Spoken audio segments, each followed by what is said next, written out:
Howdy, let's look at the last main section of Chapter 1, Section 1.7, Elimination of Some Parentheses. This is based on the textbook First Course in Mathematical Logic by Patrick Suppes and Shirley Hill.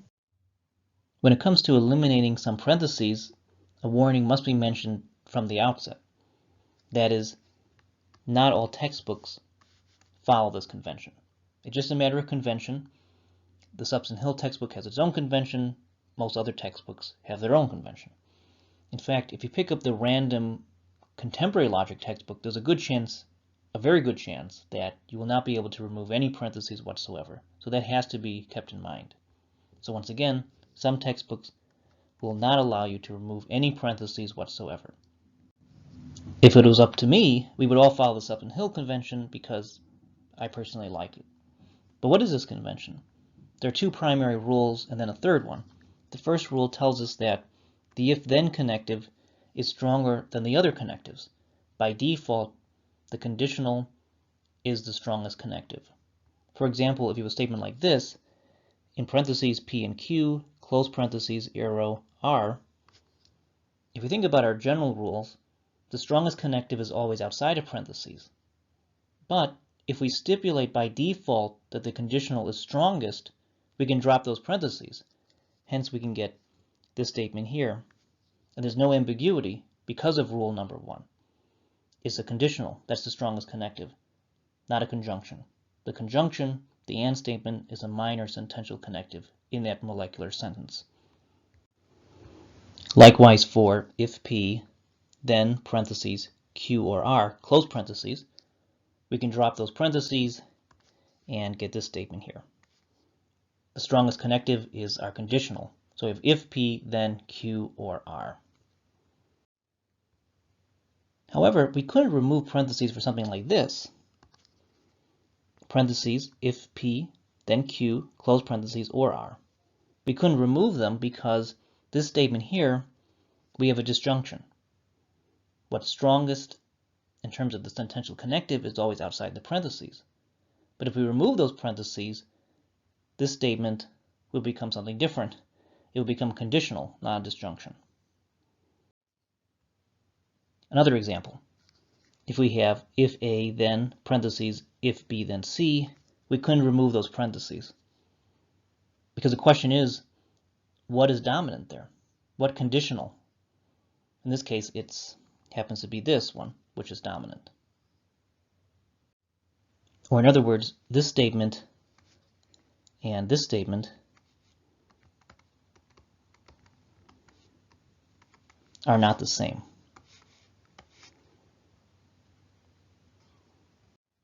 And we have to know which statement is the correct statement. If we just have if A, then B, then C, how are we going to interpret that? We're going to interpret it in this way here or this way. We need instructions. We need those parentheses. Rule number 2, the negation sign is weaker than any of the other connectives. So if we have a statement like this, parentheses, not P, close parentheses, and Q, we can drop those parentheses to get not P and Q. Pretty straightforward. And rule 3, we let the and conjunction and the or disjunction have equal strength. Hence, if we have a statement like this, P or Q and R, it's not clear what this means. What's dominant? Does it mean P or parentheses Q and R? Does it mean parentheses P or Q, close parentheses, and R? It's not clear. We need those parentheses because this statement here and this statement here are different. To make sure we're clear on this, let's look at some exercises. Together we will look at part A of exercise 12 on page 35 of the Suppes and Hill textbook. We're told that for each of the following sentences, you are given the type of molecular sentence that is intended. Using the two rules of strength, add parentheses only when necessary. So the first rule of strength is just that the if-then connective by default is dominant. The second rule tells us that the negation is the minor sentential connective. For sentence 1, we desire a conditional. We have if P then Q or R, but according to the first rule of strength, it is a conditional, so we're good to go. Sentence 2, we want a disjunction. Right now it's ambiguous. We have P or Q and R. So to make it a disjunction, we will put parentheses around the Q and R. So what's outside the parentheses is our disjunct, and so it's dominant.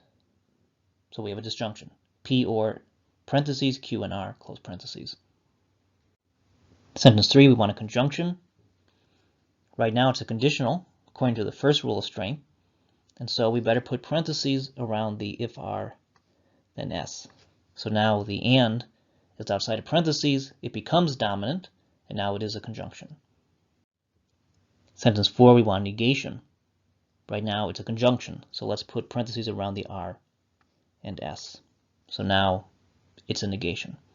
Sentence 5, we want a conditional, but it is a conditional now, so we're good to go because of the first rule of strength. If P or Q, then not R. Sentence 6, we want a negation. Right now it's a conditional, so let's put parentheses around the if P then Q. So now we have not parentheses if P then Q, close parentheses. Sentence 7, we want a conjunction. Right now it's a conditional. We don't want that, so let's put parentheses around the if B then C, and then we get a conjunction. Sentence 8, we want a disjunction. Right now it's a conditional. We don't want that, so let's put parentheses around the if M then N. Sentence 9, we want negation. Right now it's a disjunction. So what do? We put parentheses around the P or not Q. So then we get a negation. For 10, we want a conjunction. It's definitely an ambiguous statement. We need parentheses. So to get our conjunction, we'll put parentheses around the not A or not B. So our and statement is outside of parentheses, becomes dominant, and so now it is a conjunction. Well, up next is section 1.8 summary, and that contains the review test. That's what we will be working on in the next video. See you soon.